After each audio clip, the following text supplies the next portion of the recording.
السلام عليكم ورحمة الله تعالى وبركاته. أيها المشاهدون الأفاضل، أيتها المشاهدات الفضليات، نجتمع بكم بفضل الله تعالى في هذه السهرة المباركة، سهرة الثلاثاء المخصصة للصلح وسط هذا الفضاء الإعلامي. دائما معنا فضيلة الدكتور سعيد بويزري يبحث في قضاياكم ونزاعاتكم وخلافاتكم ويحاول إصلاح ذات البين استنادا إلى الكتاب والسنة النبوية الشريفة والسيرة العطرة. البرنامج دائما يضع تحت تصرفكم أرقام هاتفية يمكنكم الاتصال بنا للتواصل معنا دائما في الموضوع الذي ستشاهدونه في هذه السهرة. برنامج والصلح خير نتعلم فيه كيف نجدد حياتنا بالأعمال الصالحة والنيات الحسنة والطيبة. أيضا تابعوا معنا هذا البرنامج، ودائما نرحب بكل من يتصل بنا من داخل وخارج الوطن ومن يلتقطنا عبر الأقمار الاصطناعية. وسلام حار للجالية الجزائرية في المهجر التي تتابع البرنامج. فضيلة الدكتور مرحبا بك. مرحبا. تبدو متعب اليوم، أليس كذلك؟ الحمد لله على كل حال، طهورا إن شاء الله. الله يبارك فيك. إذن دكتور، من بين المواضيع المختارة ومن بين المواضيع التي فكرنا في إعدادها وإنجازها هو موضوع في غاية الأهمية وضرورة أن نتحدث عليه، وهو موضوع شهادة الزور. فضيلة الدكتور، ماذا يمكن أن تقول بالنسبة لهذه الظاهرة التي أصبحت موجودة بكثرة بين أفراد الأسرة الواحدة أو أطراف أخرى وموجودة أيضا في المحاكم؟ تفضل دكتور. لك الفضل. بسم الله والحمد لله والصلاة والسلام على رسول الله. معاشر المشاهدين الكرام، السلام عليكم ورحمة الله وبركاته. مرحبا بكم في برنامج والصلح خير. مرحبا يسون الله سلام نوان ديال البرنامج والصلح خير. ما داخل تمورث ما برا إثمورث. أختنا جات حقيقة موضوع شهادة الزور من المواضيع الخطيرة جدا. نعم. لعدة أسباب.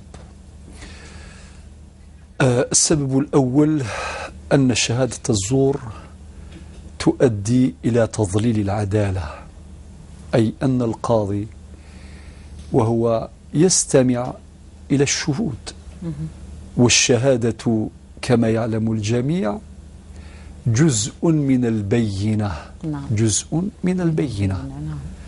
ورد في حديث الإمام البيهقي عن النبي صلى الله عليه وسلم: البينة على من ادعى، وفي رواية البينة على المدعي واليمين على من أنكر. نعم. والحديث في البخاري ومسلم أيضا. فالشهادة جزء من البينة. إذن شهادة الزور تؤدي إلى تضليل العدالة.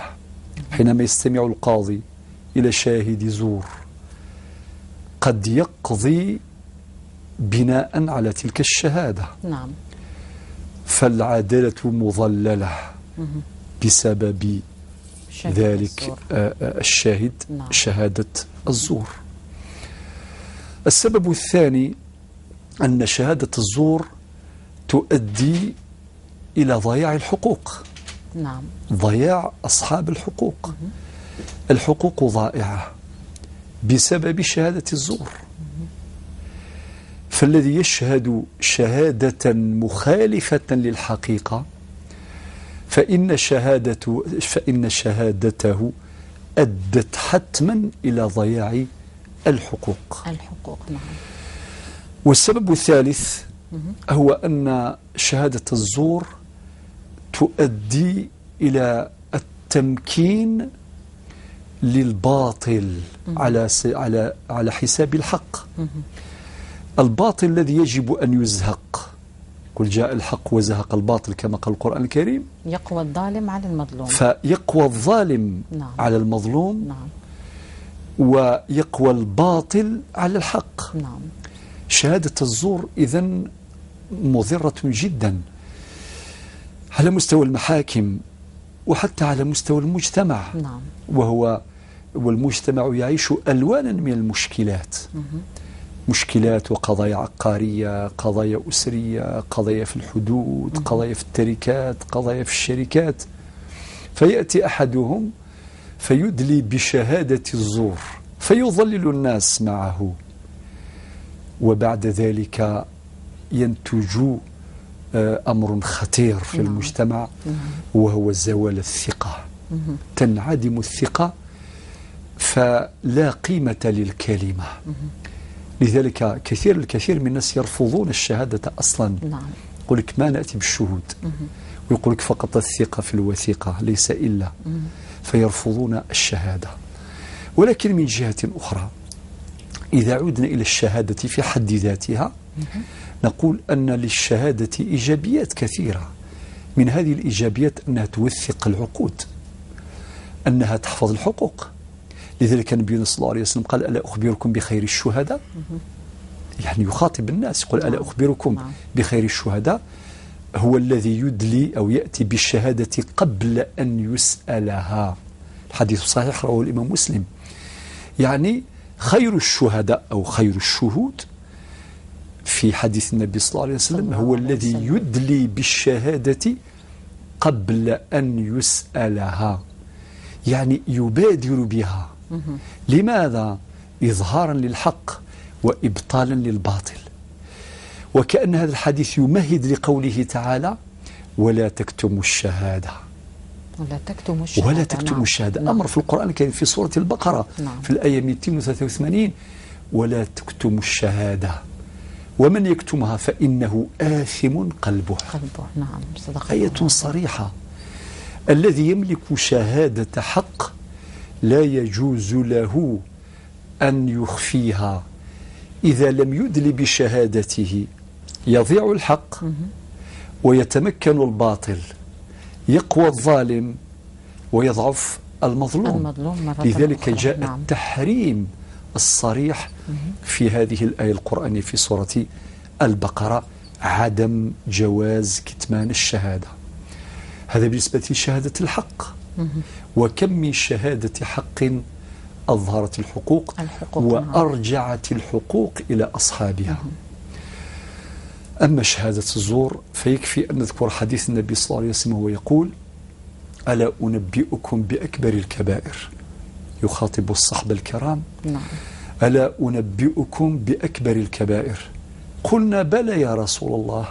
قال الإشراك بالله وعقوق الوالدين.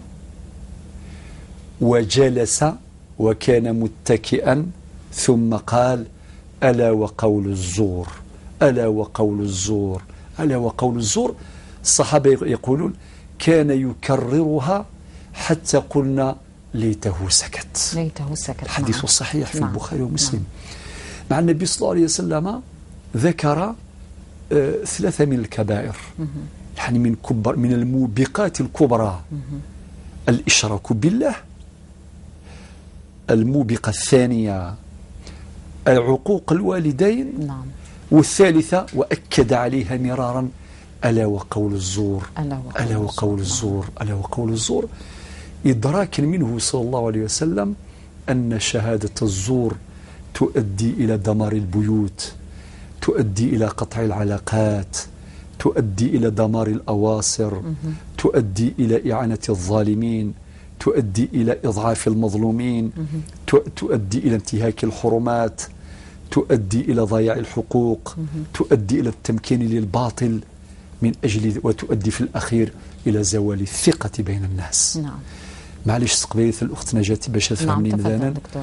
آية 38 شهادة الزور يحرمت ربي سبحانه، يحرمت النبي صلى الله عليه وسلم ذي الأحاديث أثن سلامة كان الحديث كي مسنينا ما كل خبرغ سيثم قرانين تم قرانين ذي الذنوب ثم قرانين نا يستم زوروث ونا يخدمنا الشريك يا ربي في سنات وين راه يخدمن العقوق مولا الناس وليت صغار ولي مولا الناس وثنصلوا عارا أثني يعصوا في الثلاثة إن يقول الزور ونادي في كي الشهادة الزور خاطر ما يشهد الشهادة نتيزت يعني قلهان، ولكن الشهادة الزور تساقيك تساوين باش له الدنيا خامن. شحال تلاوني قفران السبا الشهادة الزور، شحال بوث مثلا يفرقن قفضان السبا الشهادة الزور، شحال خامني قغلين السبا الشهادة الزور، شحال الظالمين ويخدم الباطل ديال الامه ديال المجتمع وغنسعني فادن السبه الشهاده الزور ولا لو قد ساكن شهاده الزور باطل لا لو قد ساكن شهاده الزور سيد ريما ذيني متي حرم النبي صلى الله عليه وسلم إن تثقيد الحرام تسام قران تسيثم قرانين. واكد الاخت نجاة بان قوانين العقوبات على مستوى العالم الاسلامي ليس فقط العالم العربي نجد مواد قانونيه تجرم شهاده الزور. نعم. يعني تجعل شهاده الزور وتعتبرها جريمة. نعم. يعاقب عليها قانون العقوبات منها القانون الجزائري قانون العقوبات الجزائري في المادة 232 وما بعدها يجرم هذا الفعل ويعاقب عليه عقوبات مشددة. نعم. نشكرك دكتور على هذه المقدمة. لا بأس أن نذكر المشاهدين الكرام بالأرقام وهي 021 37 42 87 021 37 45 64 وبالنسبة للجالية في المهجر 00 213. إذا لاحظتم واستنتجتم مدى خطورة موضوع شهادة الزور الذي تسبب لشاهدها موت الضمير وتعين الظالم على ظلمه. إذا شهد أحدكم شهادة الزور أو جمع أقوال ملفقة لغيره ماذا يكون مصيره؟ هذا ما سنشاهده من خلال استطلاع أنجزته لنا الزميلة هنا وافي، ثم نعود لمواصلة النقاش مع الدكتورة سعيد بويزري.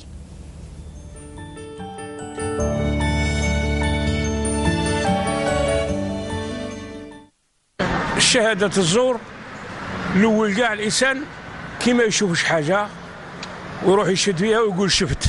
شهادة الزور أنك يعني تشهد بحاجة ما شفتها ما تعرفها ما لا بالك بها. يعني واحد سرق ولا ما نش عارف واش دار تروح تشهد معاه بلي هو ما سرقش.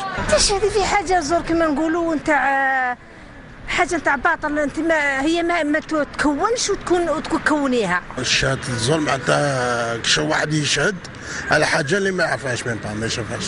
شهادة الزور كيعود يعرف فاميليا هي عندها ورث وهو يقول السيد هذاك ما عندوش ورث، هذه شهادة الزور. شهادة الزور واحد يشهد في الباطل. شهادة الزور تشهدي في واحد وهو ما كانش يعني بدون حقيقة، يعني تهمة. تشهدي حاجه اللي ساكزيست با، تسمى واحد يقول لك شهدي اكزومبل شهدي معاه بلي ما تخدمش وهي ما تخدم. كل انسان على كل حال مخالف للحق، هذاك هو شهاده الزور.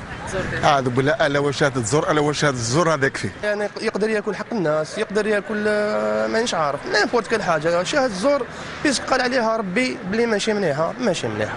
حاجه نتاع حاجه واعره، حاجه اللي قرا فيها حش الزور، حاجه اللي واعره اللي تهلك اللي تلحق المحكمه اللي تلحق هي اللي واعره. باش حاش الزور عند ربي ما تسلكيش، عند ربي عند العبد تسلكي بس عند ربي ما تسلكي. حرام شهادة الزور، حرام حرمه ربي سبحانه وتعالى. شهادة الزور حرام قاطعا في الدين. شهادة الزور هذو ما قال عليهم القرآن والحديث فيهم عديدة من الحديث نتاع الرسول صلى الله عليه وسلم والخلفاء والراشدين والعلماء كلهم يعني ينكرون هذا الأمر هذا يقع في المجتمع اليوم. الحرام بداته الرجل لجهنم. الناس نقول ربي يهديه اللي شهد شهادة الزور.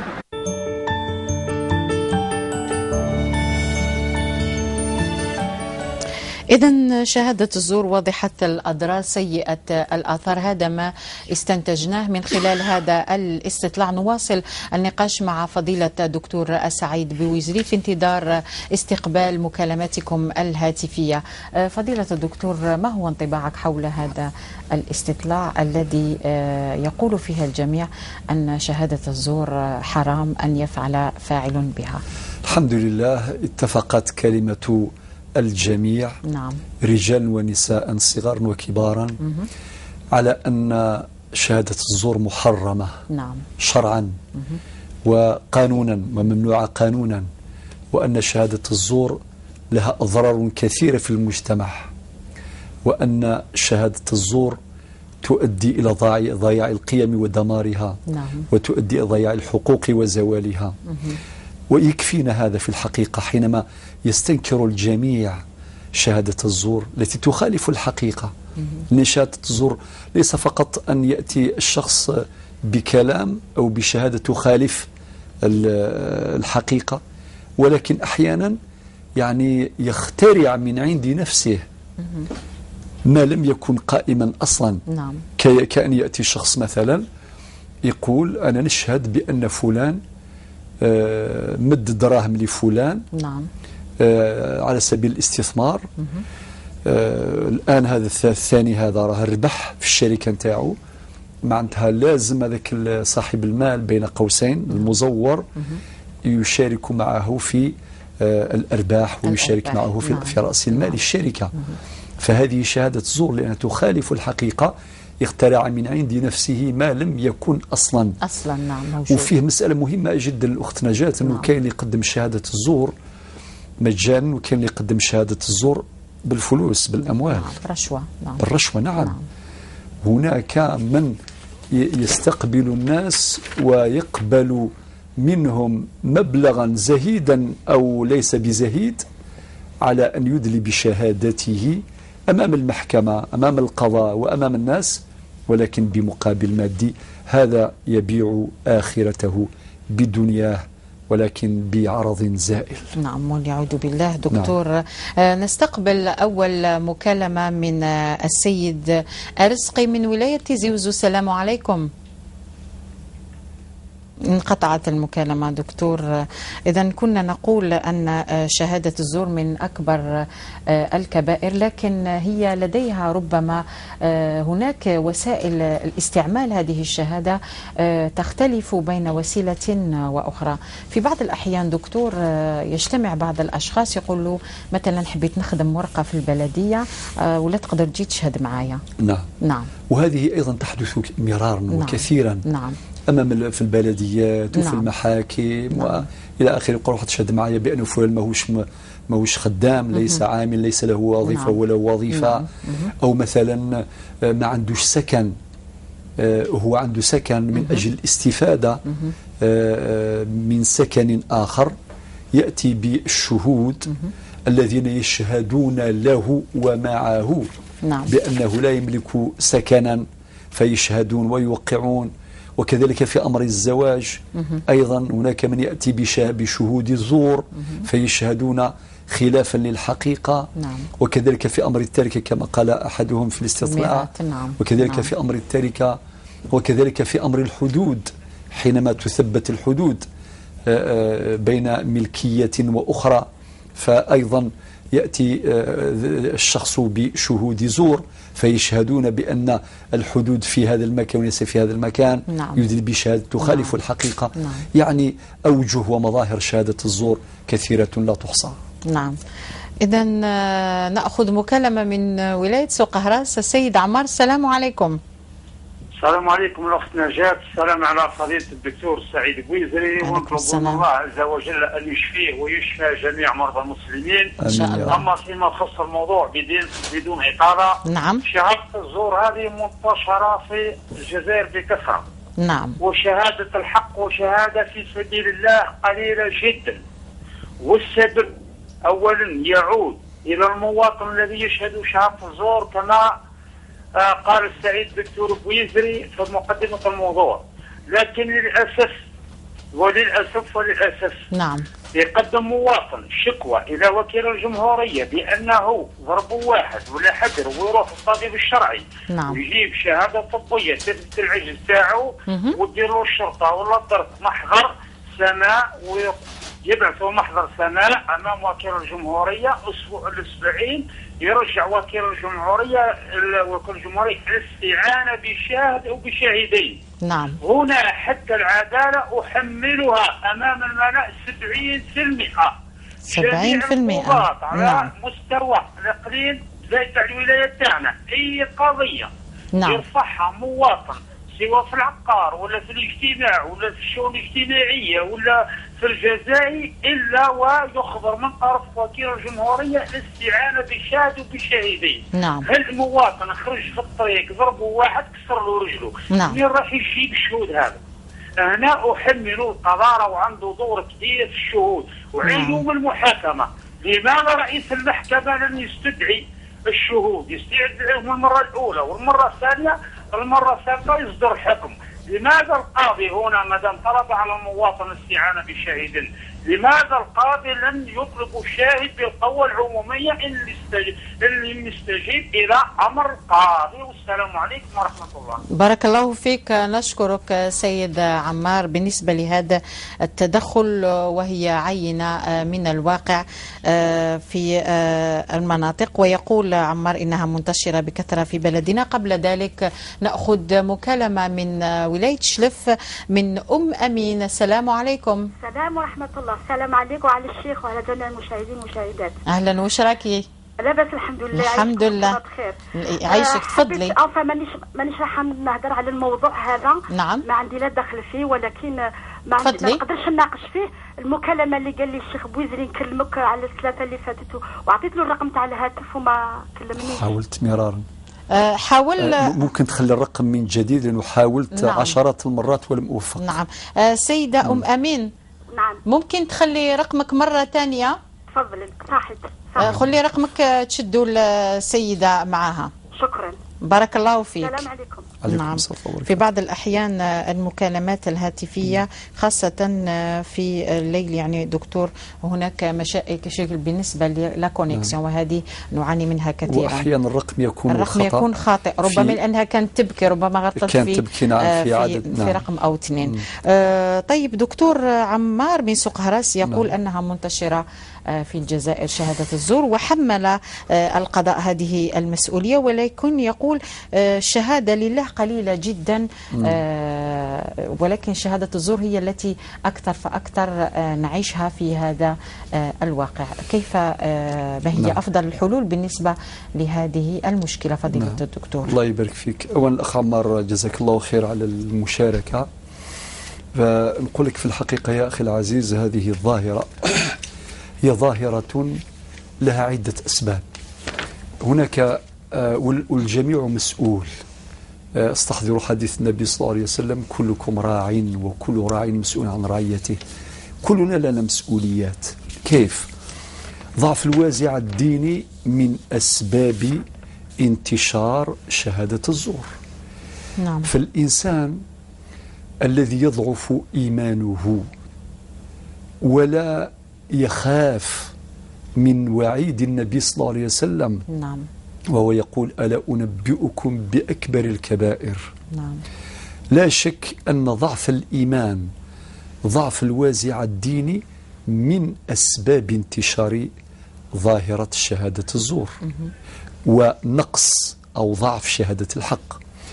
من أسباب ذلك أيضا، وهذا سبب لا يمكن أن ننكره، أيضا العدالة. وأؤكد مع الأخ عمار هذه المسألة. أحيانا، وهذا الأمر لا ينكر، الإنسان يخاف أن يشهد، وهو يشهد شهادة الحق ويخاف.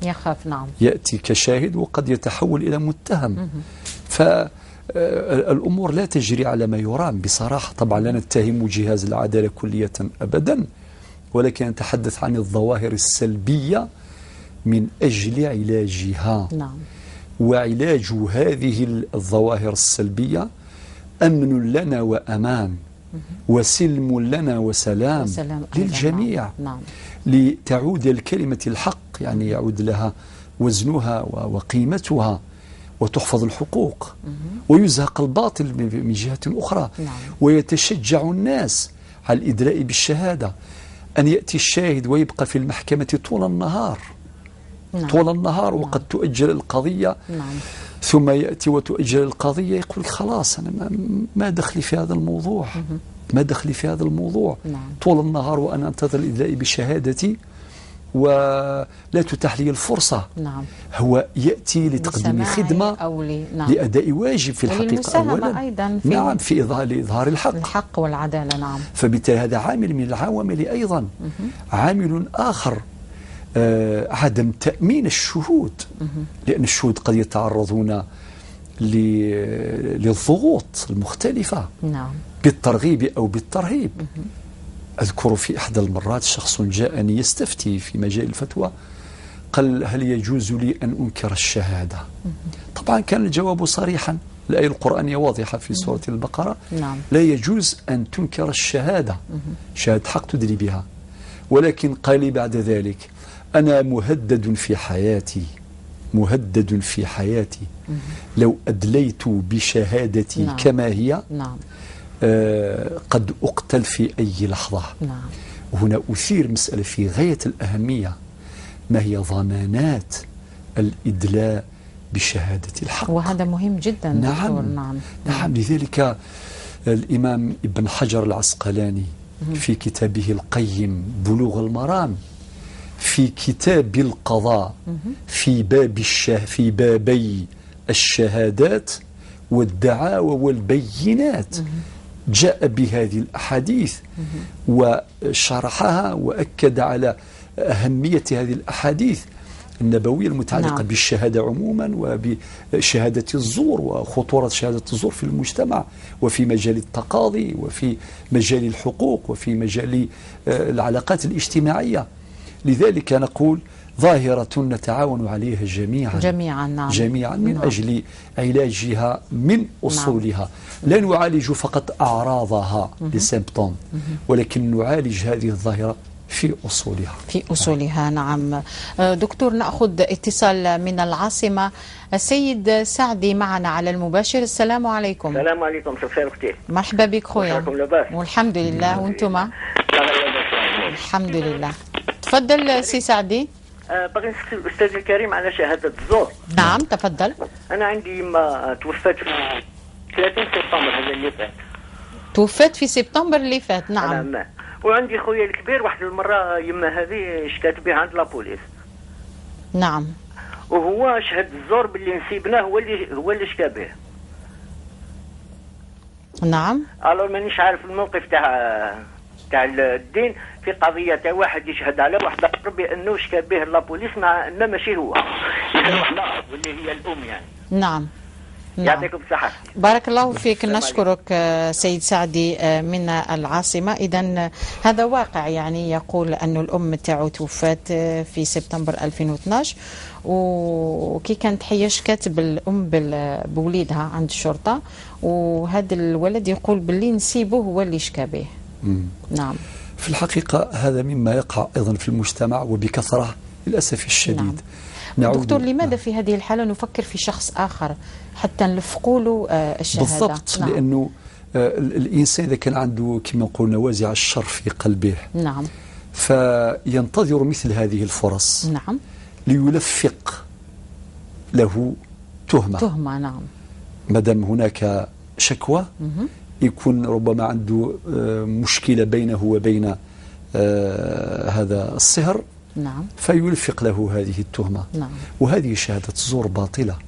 أولا نقول الأم ما اشتكت إلى الشرطة إلا بعدما كان ظالما.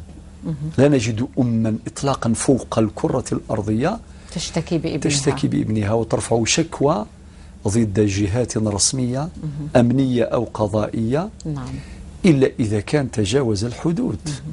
ربما تنازلت له وتجاوزت له يعني غفرت له ذنوبا كثيرة، نعم. ولكن إذا تجاوز كل الحدود لا شك أنها تلجأ إلى الدولة من أجل حمايتها. طيب هي رحمها الله ما دام هي ماتت في سبتمبر، ربي يرحمها إن شاء الله. وهذا الأخ الكبير اللي دار هذه الشكوى أولا لازم يعترف أمام نفسه وأمام الله وأمام الناس بأنه أخطأ في حق هذا الإنسان، لفق له تهمة وهو بريء منها. نعم. وهو بريء منها. إذا كان في قصة يوسف عليه الصلاة والسلام وهكذا المشكل للأخت لم يرضى نعم. سيدنا يعقوب أن تلفق التهمة، نعم. وتلحق التهمة بالذئب. نعم. بالذئب. قال بل سولت لكم أنفسكم أمرا فصبر جميل، نعم. والله المستعان على ما تصفون. فكيف يعني الإنسان يتهم غيره زورا وبهتانا، نعم. وظلما، نعم. ثم كما قلت يجيب أيضا مشاكل للآخرين. يعني هناك ضحايا آخرون يتضررون من وراء هذه الشهادة، شهادة الزور. نعم. نعم. فأضر كثيرة. لا بد له من توبة سريعة جدا، لأن شهادة الزور حرام محرمة بنصوص الكتاب، محرمة بنصوص السنة. وقد أرشدت السادة المشاهدين لمن أراد التفاصيل أن يرجع إلى كتاب عظيم جدا، كتاب بلوغ المرام من أدلة الأحكام لابن حجر العسقلاني في كتاب القضاء وفي بابي الشهادات والدعاوى والبينات، فيذكر كل هذه الأحاديث المتعلقة بالموضوع. لا بد أن يتوب سريعا أمام الله أولا، ثم يتوب أمام هذا الإنسان، يروح يتوب عنده، يطلب منه المغفرة والعفو والسماح، وكذلك يسحب شكواه. نعم يسحب شكواه. عاد إلينا مرة ثانية السيد أرزقي من ولاية تيزي وزو. السلام عليكم أخي الكريم. السلام عليكم أرزقي. السيد أرزقي راك تسمع فينا؟ سلام. مساء الخير أخت دجاج. مساء الخير، تفضل مرحبا بك. نعم أنا نسمع فيك سيد أرزقي، تفضل. مساء الخير الشيخ الدكتور سعد بوزري. عسلامك، مرحبا، عسلامك. نشكر الحصة الصلح وخير. الله يبارك فيك. بارك الله فيك. نعم. ونشكر الحصة الصلح وخير. نعم. اسمح لي الدكتور يعطيك الصحة، كنشكر طف ماشي شويط. الله يسلمك، الله يبارك فيك. أفلي ميسيو قلت تاوي راك كير. كان ربي. كمل اخويا رزقك. تفضل. اللي طول ربي لي عمرك ان شاء الله. امين اجمعين، بارك الله فيك. سيدي نكون يوم توجور نسلم توجور الحصه هي يعني ربي يعطيكم الصحة. اشاك فوا نتحري ثلاثه غفتها باش نتفرج. الله بارك الله فيك. ثلاثه يسنى باش يتفرج. نعم سيد رزقي، ممكن تنقص للتلفزيون، ماناش نسمعوا فيك مليح. نقص التلفزيون. هكذاك نقصي. الدكتوره نعم. انا نسمعوا فيك مليح. واصل سيد رزقي، واصل. نعم. الدكتور كل ثلاثه نتحيل غادي ميسيو ديال الحصه ديال نهضر يديك هذا خاطر ديال الفايده المره يا ربي. ودي الحاجه غير نستلم توجور التلفزيون. بارك الله فيك. يعطيك الصحه. الله يسلمك. بارك الله فيك سيد رزقي. نكون توجور نستلم الغورش وماذا بك شرا عشان حصه علينا وفرار اما كذا هذا تكشطح يعني اللي كلاف تسمو هذا تكشطح المفاهم كثار باش خاطر قنار مولاش لم تروحوا هو غيث. نكون غادي كنفهم ماشي ضغار نزقر ذاك ويد دراويه ماشي ضغار نزقر.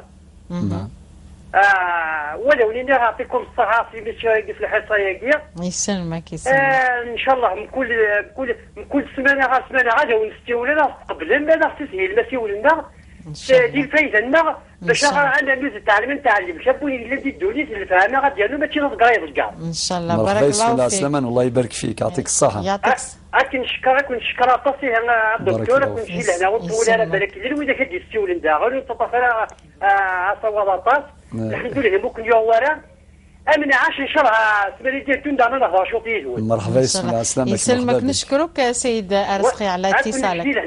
يسلمك. إذا سلامة سيد رزقي. دائما من ولاية تيزي وزو نستقبل مكالمة سيد مولود. السلام عليكم. السلام ورحمة الله. مرحبا أخويا، تفضل. أهلا وسهلا. نعم تفضل. زد صوتك إن شاء الله. السلام عليكم الشيخ. عليكم السلام ورحمة الله. سلام مولد، مرحبا بك. وبارك. الحمد لله، أهلا وسهلا. نجات يعني قبل أود أن نتحدث عن شهادة الحق قبل أن نتحدث عن شهادة الباطل. نعم برك السيد مولود، إذا كان التلفزيون تاعك شاعل نقص له باش نسمعوك مليح وما يكونش الصدى. بارك الله فيك. مش نص القاعة أو ساعة واحدة أخرى. نعم سيد مولود تفضل. لازم نحطه أول قبل أن نتحدث عن شهادة. السيد مولود ما راناش نسمعوا فيك مليح. ها نعم سيد مولود. حاول أن تتصل مرة أخرى، وإذا اتصلت يمكن تنقص التلفاز باش ما يكونش الصدى ونستمعوا لك، لأنه شهادتك مهمة جدا، لأنه كان حيتحدث على نعم. شهادة الحق. نعم. سيد أرزقي من تيزي وزو يقول أنه كل ثلاثاء ينتظر برنامج الصلح خير. ما غلطش دكتور؟ هكذا تماما، تمام. 10 على 10. بارك الله فيك. تفضل. جماعة نغرزق كيفارك ربي وكيسيل جهنم غنسير ما ونسيوا الخير ان شاء الله. اماكن التفاعل التفارم تذويل تاقي والصلح خير. غتسكمي فادن، غتسكم الكوراج باش نكمل اكثر ان شاء الله. ما كتبغي تقرض نرودي الفهامه، نرودي مسني وتساقي ذي الفايده تذويل تم ثاقيني خاطر ادوي الفايده يمذانا والشاركنا كي يمذانا. ثقي تسمورثنا ثقي التلفزيون مره انا معاونياك افوز ديك فوس خاطر ينوري الزمير هذه يخدم الحياه وحدس الا قال معاونك افوز ديك فوس.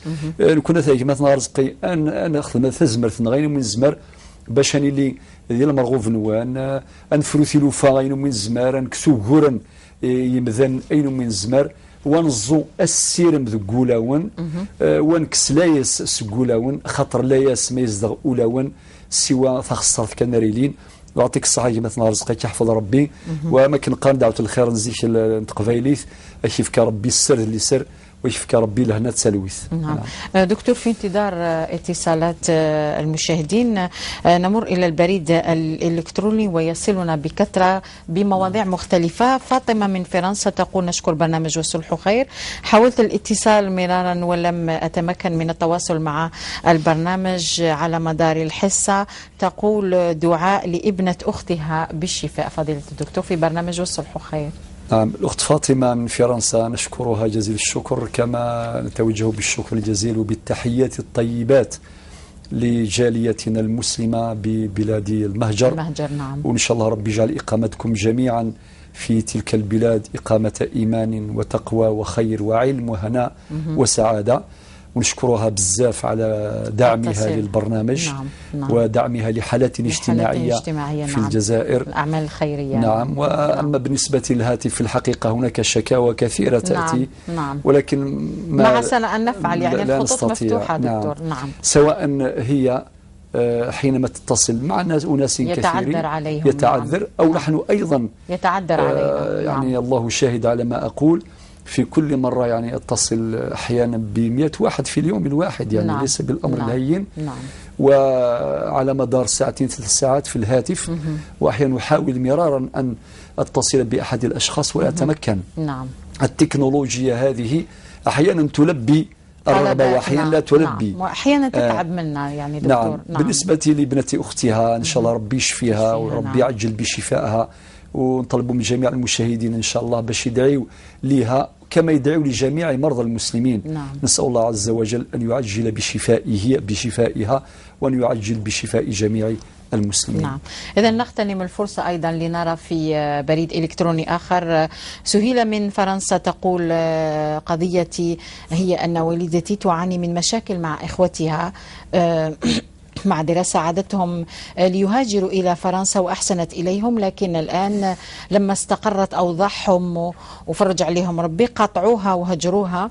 أمي هذه هي تتألم من هذه القطيعة، خاصة أنها تحاول وصلهم لكنهم يرفضون. ماذا تفعل؟ تقول نرجو الجواب أو الحل باللغة الأمازيغية حتى تفهم أمي يا دكتور سعيد بويزري. تفضل دكتور. نعم. جزاء السينمار للأسف أول تمسه إلى شمينيغ إمام تخدم أيلومي الزمار تعاوني ثان ألمي بضنغ الفغينسان خدمناك تساوي نسني قرز ذيني قلا قد حمضنا ربي ذيني قلا قد يسين نزال قمام ورثتنا الخيريس خاطر سيدي ربي القرنيك وما جزاه الإحسان إلى الإحسان. إلى ولد التليفون. نعم. ربيع من برج بوعريريج. السلام عليكم أخي. وعليكم السلام ورحمة الله وبركاته. مرحبا بك. واش راكي الوقت شباب؟ والله غير الحمد لله الحمد لله. شيخ.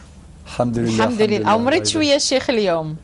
ربي يشافيه ان شاء الله ربي يشافيه. طهورا ان شاء الله الكل المرضى. ما عندي ما يحكي في مشاهدة الزور. نعم. وما فعلت بالقلوب من الليل.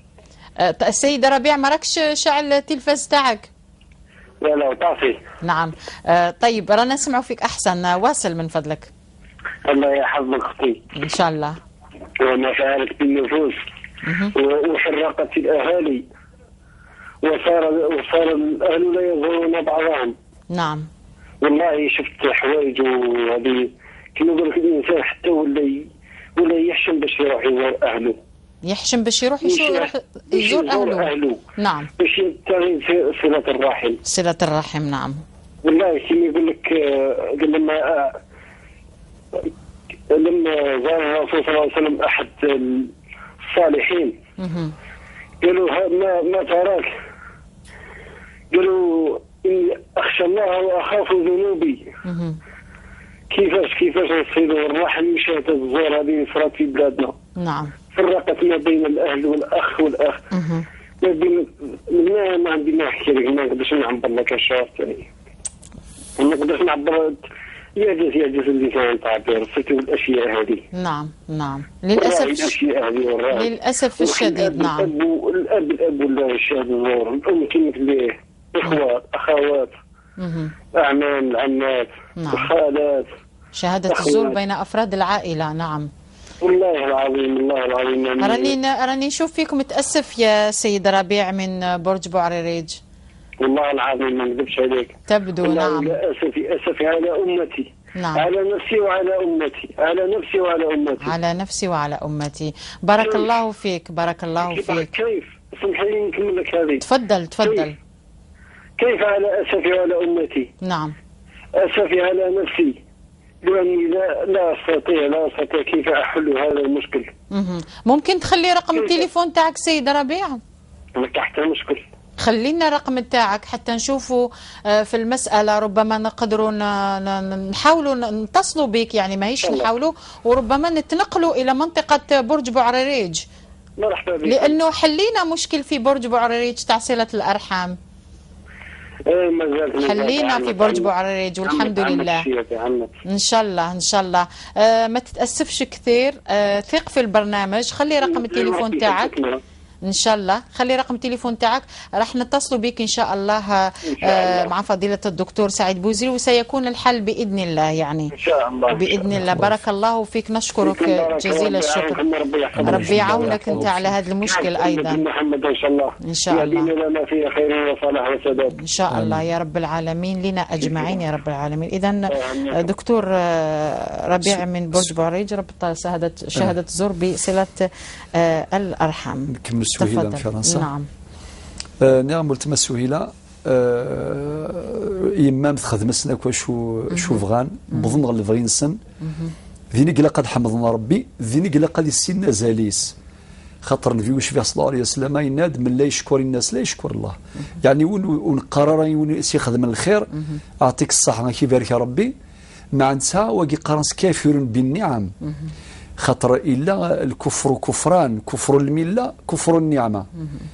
كفر النعمة دوا يعني يون وليسينا القدر وليسينا غازال بنسي خدم الخير باش اسخر اسرنا الخير إمام وغالن يجزمني يدس الخيوض يجزمني يدس يذمن نتساث تصلهم تروحوا غرصا تقرب غرصا يثير يقول الفلاس خاطر بظن لبغي نسن أكا الزرعان دا ندور يمغي، ولكن كذا سينيغ أتطفدي ربي ثم زواروث، أتطفدي ربي سبحانه عز وجل أم كل يوان أين زرع ذي الدونيث أثي غلث ذي الأخرث أخذ الشياقي يا ربي سبحانه عز وجل أتجازي ربي هذه اللي لقد سيلي ثهنا الباليسي يرتاح تخدم الواجب أين متزمر نثني واستعرفنا راس الخيراقي الجانت يزميس الأرحام ذني نار يفذن الذنوب يوم القيامة. النبي صلى الله عليه وسلم لا يدخل الجنة قاطع، يعني قاطع الرحم. نعم. وقي من أحاديث الوعيد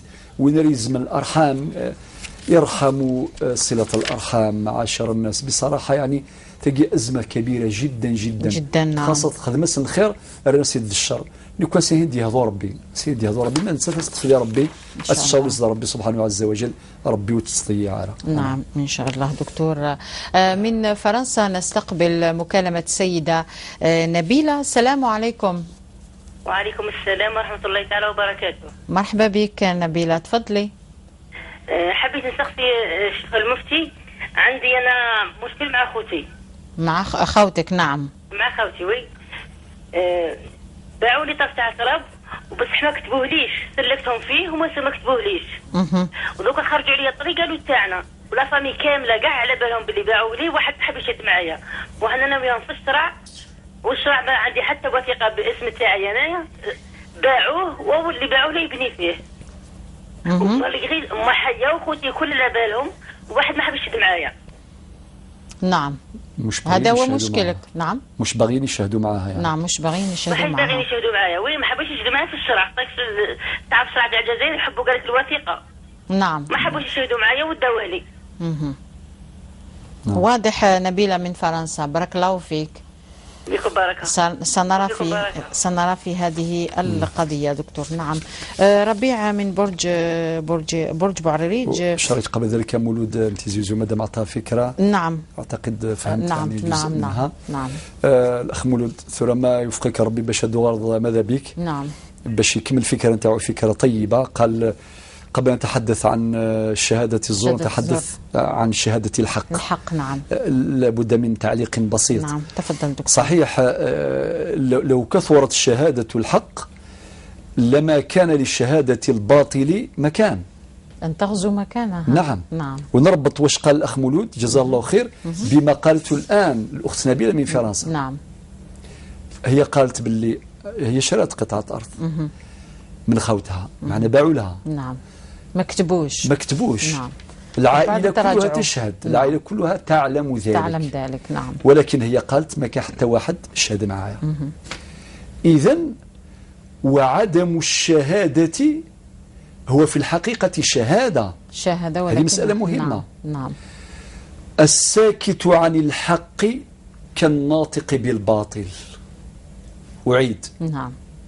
الساكت عن الحق كالناطق بالباطل. نعم. إذا كان واحد على باله بأن هذه شهادة حق ولم يدلي بها، كتمها، خباها، معناه راه فتح المجال للباطل. افتح المجال للشهود الزور باش يجيو يشهدوا. نعم. معنى نعطيو قوة للزور وللباطل. نعم. وفي المقابل نضعف الحق وأصحابه. لذلك يا أخي مولود نتمنى باش تكون عندك مشاركة في فرصة أخرى. فرصة أخرى حاول أن تتصل بنا. أو نعم. في فرصة أخرى إن شاء الله. نعم. ربيع من برج بوعريريج يقول أنه ربط صلة الأرحام بشهادة الزور فضيلة الدكتور، وهو متأسف. في الحقيقة يعني الأخ ربيع نعم. محترق. يعني هو حتى ما قدرش يعبر يعني عن المشكل. نعم. يعني ما فصحاش المشكلة. صحيح. يعني على المباشر. نعم. محترق. أشار فقط. نعم. قلبه يحترق كما تحترق قلوب الكثير من الناس في هذه اللحظات. الجميع يتذكر مآسيه ويتذكر الضحايا، ضحايا شهادة الزور. هناك مكالمة. نعم. دكتور دائما كلما رأيت الأخت نجاة يعني تبتسم أصبحت أفهمك جيدا يعني. نعم. نعطي الأولوية دائما للمتكلمين. نعم. يعني اتصالات أخرى من ولاية برج بوعريريج دكتور. نعم. السيدة عائشة، السلام عليكم. عائشة. السلام عليكم أختي. وعليكم السلام. بغيت نهضر مع الدكتور. نعم تفضلي. بغيت يا دكتور. نعم. صغير خالي تموت جدة يرحم ربي. شي ناس باش هذه شهادة الحياة يوي الشهود شهادة الزور. انت تموت نثني شهدا باللي تدر مازال يتدم فلاس 10 سنين. نعم. يعني يا هل ترى انشتايني باش يعني. نعم. ثقي تدم فلاس ابونسيون نداقي للجزائر من فرنسا. لا فرنسا لا طريقك لا فرنسا. الشيء انا كادي شيء شهاده الحياه هي والشهود يشهدن باللي تدر انت تموت 10 سنين مي تموت. الله اكبر. الله فهمت كاين يا دكتور. فهمها مليح. بارك الله فيك. وفيك بركه. اليوم استقسي سوى زاليس. يعطيك الصحه. الله يسلمك الأخت عائشة، بارك الله فيك. نعم دكتور. سبحان الله. توقفنا عند ربيع الذي نعم. تحدثنا عنه، قلت كان متأسف وما وضحش الأمر. فعلا الأخ ربيع حفظه الله كان يحترق جدا. كل عائلة، الأخت، الخال، العم، لأنه فعلا هذا مرض. نعم. مرض نعم. منتشر. نعم. دخل في عمق الأسرة. في عمق الأسرة. نعم. ففرق ما لا يجوز أن يفرق، وشتت ما لا يجوز أن يشتت الأسرة الواحدة، لأن الكلمة مسؤولية. نعم. الكلمة علاش من زمان العلماء والصالحون والعارفون بالله يوصيون بزاف على اللسان هذا. اللسان هذا يقدر يدير ثورة، يقدر يدير فتنة. نعم. يقدر يجيب أمن وسلام. نعم. لذلك حسب الاستخدام يتحرك، إما يحدث فتنة أو يجلب أمنا وسلاما. لسانك حصانك، إن صنته صانك وإن خنته خانك. دكتور. نعم. باش يوصل يعني هذا اللسان وهو ينطق بالزور. نعم. فيفرق بين أفراد الأسرة الواحدة، بين أفراد المجتمع الواحد. نعم. وإلى الأبد، لأن هناك ناس قطعت علاقاتهم ليس فقط لمدة 10 أو 20 سنة، ولكن إلى الأبد. نعم. إلى نهاية الدنيا خلاص. نعم. يقول لك الجرحني وكذب علي، انتهى. الكذب من ثمراته هذه الشهادة تاع شهادة الزور. نعم. لذلك الكذب حرام، ولم يرضه النبي صلى الله عليه وسلم للمسلم. نعم. قد يكون جبان، قد يكون شحاحا أو بخيل إلى آخره، ولكن لم يرضى نبينا صلى الله عليه وسلم أن يكون المسلم كذابا، أن يتكلم بما يخالف الحقيقة. ثم قال في الآخر: أسفي على نفسي وعلى أمتي. حقا عبر بحرقة. الأخ ربيع قال: كسفي على نفسي لا أستطيع، ماذا أفعل؟ نعم. قلت يا أخي ربيع ستفعل بالدعاء، بالنصيحة، بالدعوة إلى شهادة الحق باستمرار مهما كانت النتائج، وبالنصح أيضا. أن ينصح هؤلاء الذين يشهدون شهادة الزور. فالعمل عمل جماعي، كل من موقعه. الجميع يتعاون من أجل إيجاد الحلول لهذه الأزمات، من أجل تقليص دائرة الضرر لشهادة الزور، من أجل إضعاف شهادة الزور في مجتمعنا، لأنها دمرت الكثير، وضحايا شهادة الزور لا يحصون لكثرتهم. نعم. دكتور نبيلة من فرنسا اللي تقول بالنسبة للتراب اللي باعوا لها خوتها وما كتبوش، ما كانش حاجة كتابية، وقد كاين ناس اللي شهدوا على هذا القطعة أرض، ولكن حاولت معهم ما حبوش يشهدوا معها، وتقول إنه هنا الشهادة لازم تكون بالوثيقة، يعني ربما ليست فيربالمون، يعني شفوية. نعم. أولا من ناحية الشرعية. نعم. الشهادة جزء من البينة. نعم. سمعنا قبل حين الآية القرآنية في مقدمة اللقاء: ولا تكتموا الشهادة. نعم. ومن يكتمها فإنه آثم قلبه. النبي الله عز وجل في سورة البقرة، رجعوا لها الآية 283، تمنع كتمان الشهادة. كتمان الشهادة. نعم. لأن الشهادة توثق، لأن الشهادة في الحقيقة هي التي تعطي قيمة للمعاملات. وقد قلنا ذلك مرارا فيما سبق من أيام زمان. كانت العقود تبرم والتصرفات تنعقد بالكلمة. نعم. بلا وثيقة. نعم. لا قلم ولا وثيقة ولا شيء. لأن نعم. الكلمة أمانة. لأن الكلمة مسؤولية. لن يمذانا وغنتي فركيوين وغني خامان الزنزن في الزمرين الفيرماث سوال خاطر أول يسعى غزال. نعم. ولكن أقلاد جيون الزمان ولا الثقة والسعر القيمة، ماشي كان ماشي ثقة في الوثيقة. الآن الأخت نبيلة العقد تم. واللي كانوا شاهدين اللي عارفين الحقيقة حرام عليهم باش يسكتوا. نعم. حرام عليهم. كتوصل القضية للقاضي طبعا القاضي يطلب يعني الوثيقة. نعم. يقول وراه عقد البيع. نعم. نقل الملكية العقارية من فلان إلى فلان لازم بعقد رسمي. نعم. كما شرحنا في لقاءاتنا السابقة. بعقد رسمي بشروطه القانونية. ولكن عادة يقول لك سي لامان ديك الخوف. وين كاين لامان ثم اللي كاين خوف. نعم. لو كان شرات هذه القطعة من شخص غريب أكيد تروح توثقها ولا كذا، وربما هو ما ينكروش.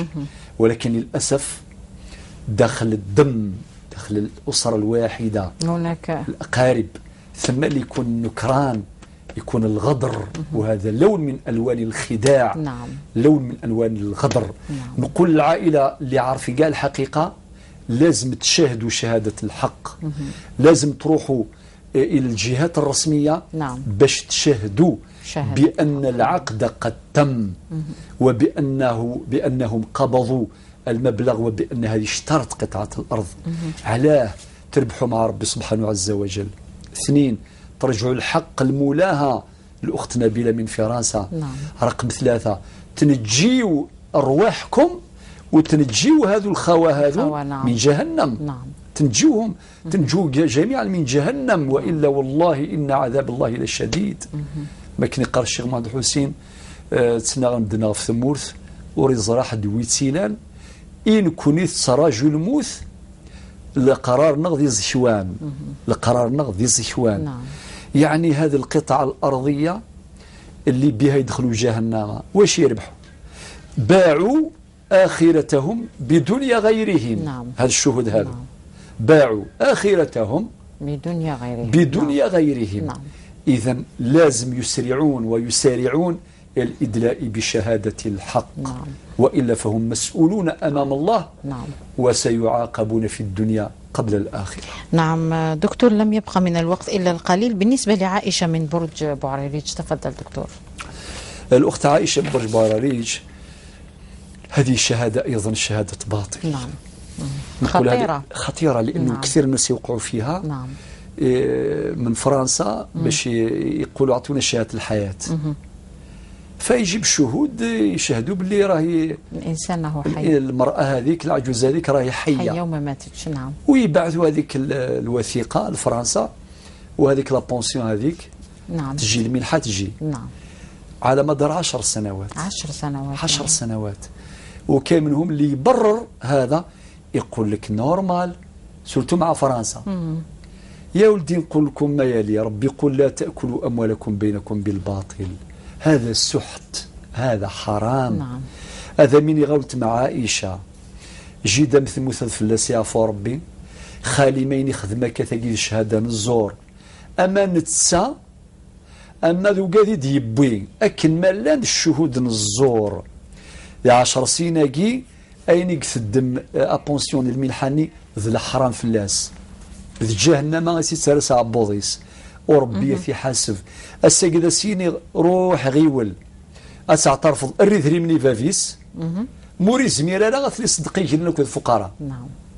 هذا سأعود إلى هذه النقطة لأنها خطيرة جدا. نعم. في اللقاء القادم إن شاء الله نعطي لكم فكرة إذا كان نعم. خلص الوقت. خلص الوقت ربما خلاص دكتور. إذا كان خلاص معليش. نعم. نعتذر لضيق الوقت. قضينا مع بعضنا البعض ساعة كاملة من المباشر. نتمنى أن تكونوا قد قضيتم معنا أطيب وأفيد الأوقات. أستودعكم الله الذي لا تضيع ودائعه، والسلام عليكم ورحمة الله تعالى وبركاته.